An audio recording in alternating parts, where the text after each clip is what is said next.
Bonjour. Bonjour.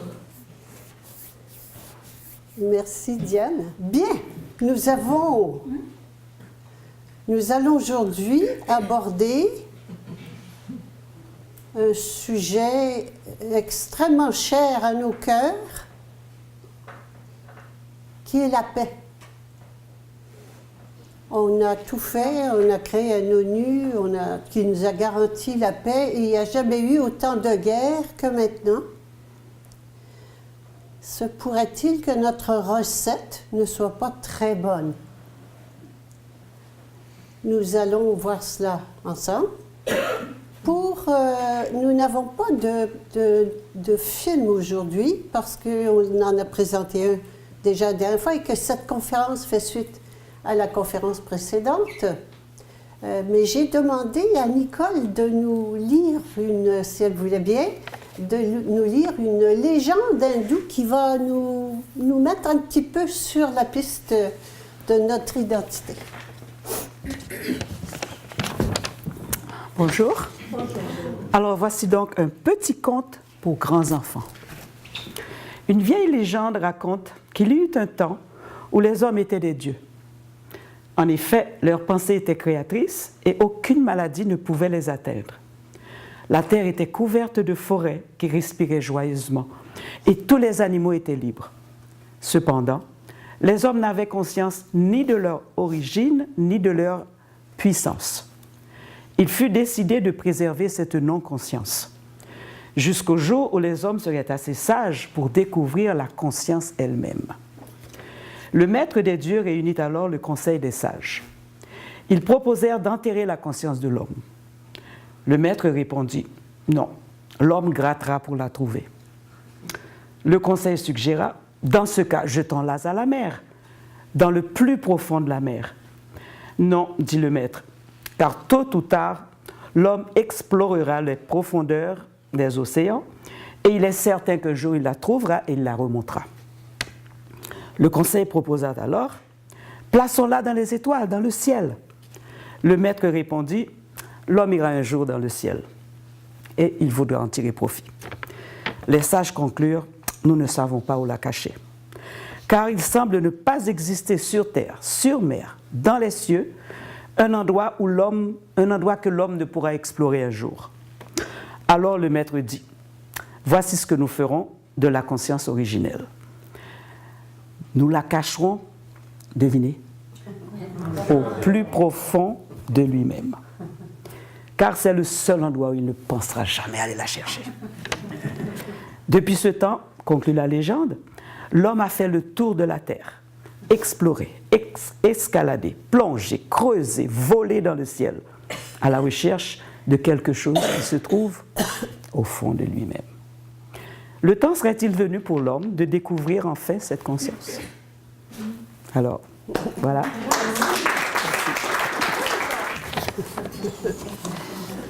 Merci, Nicole. Je ne sais pas si nous avons atteint la sagesse de le trouver, mais le mal-être est assez grand que nous devons nous poser des questions. Nous allons donc chercher cette identité réelle, cette conscience de qui nous sommes, que nous avons perdue et qui, nous dit la légende, a été cachée à l'intérieur de nous.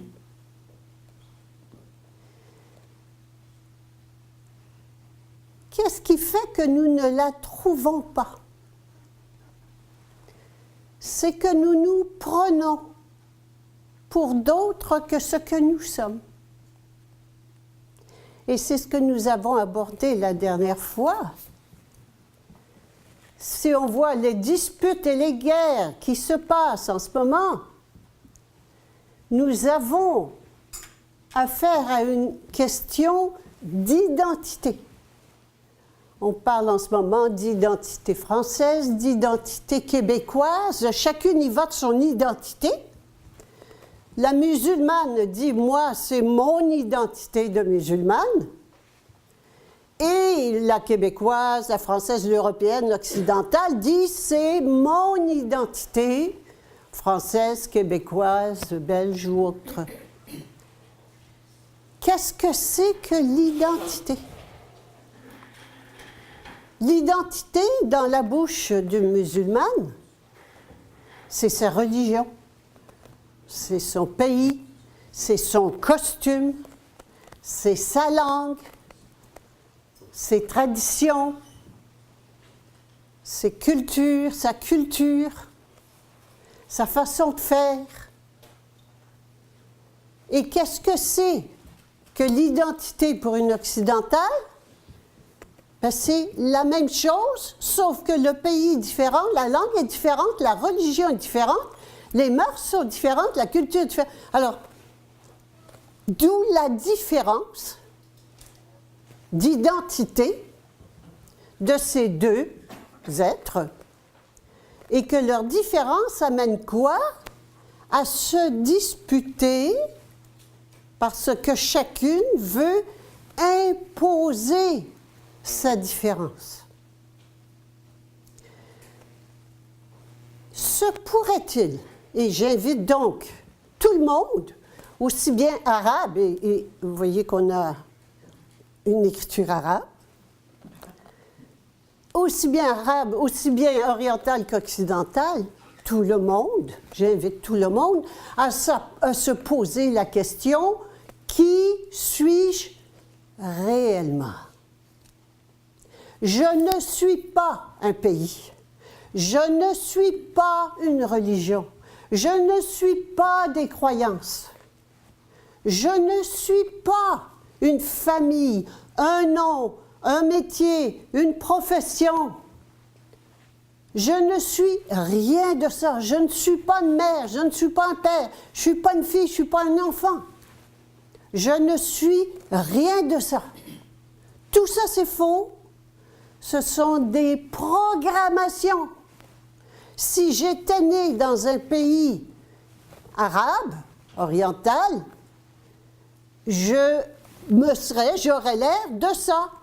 Et je parlerais arabe, et je serais habillée de cette façon-là, et je ne fêterais pas Noël comme on va faire dans quelques jours. Hein? Mais je suis née en Occident. Alors j'ai été élevée dans une religion catholique autre que l'Orient. J'ai appris des recettes de cuisine autres que les leurs, des traditions autres. Mais tout cela, c'est pas moi. Se pourrait-il qu'au fond de nous, aussi bien en Orient qu'en Occident, qu'au fond de nous, nous soyons identiques? Et ça m'amène à la définition de l'identité, parce qu'on a parlé l'autre jour, le Québec qui veut proposer une charte des valeurs, valeurs qui vont former notre identité. Ah oui, la valeur, c'est toujours l'importance que l'on donne à quelque chose. C'est changeant, c'est variable, alors que l'identité véritable, ça ne change pas. Alors, je suis allée voir dans le dictionnaire, et l'identité se définit comme le caractère de ce qui ne fait qu'une seule et même réalité. Une seule et même réalité. Quelle est-elle, cette seule et même réalité de l'être humain? Je vais donc revenir à un poster qu'on a vu la dernière fois, qui est l'iceberg. Qu'est-ce que c'est que l'être humain? Je résume rapidement. L'être humain, on a vu, est composé de 5 parties, un esprit, une âme et 3 corps, le corps mental, le corps vital, le corps physique. On a vu cela tout à l'heure. Et on a vu comment nous sommes séparés. Que le corps mental est séparé de l'âme, qui amène la séparation de la matière et de l'esprit. Nous sommes donc des êtres séparés, ce qui fait qu'on se limite à cette partie, si vous voyez ici, cette pyramide tronquée, qui est la pyramide des Illuminati, des gens qui mènent le monde. Il y a une séparation. Et leur mot d'ordre est diviser pour régner. Et on pense toujours que c'est se battre les uns entre les autres, pas nécessaire. Diviser pour régner, c'est de garder la personne divisée d'elle-même, séparée de son identité véritable. Qu'est-ce que c'est que cette identité véritable si on prend l'exemple de l'iceberg? L'iceberg, ça n'est pas ce que l'on voit en surface. L'iceberg part de l'eau, de l'océan, ensuite commence à s'individualiser et commence à faire de quelque chose de solide qu'on appelle l'âme, qui est dans le temps et dans l'espace, alors que l'esprit est sans temps et sans espace. L'âme est dans le temps et dans l'espace. Et ensuite, l'âme crée le corps mental, le corps vital et le corps physique que l'on voit en surface. Voici les 5 parties de l'être humain. Ce qui fait que chaque iceberg que je vois en surface est différent. Il y en a un qui est plus gros, plus carré en fonction des vagues, en fonction de l'eau, en fonction de l'endroit où il se trouve. Il est programmé différemment. Mais si je descends au fond, à la racine, tout au fond de l'être humain, je trouve quoi? De l'eau. Et la même eau pour tout le monde. Il n'y a donc qu'une seule et même réalité. La réalité étant l'esprit, l'eau, et que cette eau soit liquide, ou qu'elle soit solide, ou qu'elle soit en évaporation, c'est toujours la même nature. Elle n'est pas différente. Ce qui fait que, quel que soit l'aspect extérieur des gens, quel que soit leur corps vital, émotionnel, leurs émotions, ce à quoi ils croient, leurs valeurs et toutes ces choses-là, ou quel que soit leur mental, leur religion, leur obédience, et toutes leurs pensées et leurs croyances, quelles qu'elles soient, les personnes, en réalité, la réalité étant ici, pas dans le monde d'illusion, ça c'est ce qu'on voit, mais en réalité, les personnes, l'être humain, il n'y a qu'une source de l'être humain qui s'appelle l'esprit créateur. Le reste étant la créature. Or, nous nous prenons pour de pauvres créatures d'un créateur extérieur à nous. Et là voilà la légende. Où avons-nous caché que nous étions des êtres divins, pour utiliser le même langage? Nous l'avons caché tellement profondément en nous que nous l'avons oublié. Voyons donc maintenant comment, quand je me pose la vraie question, je trouve la vraie réponse.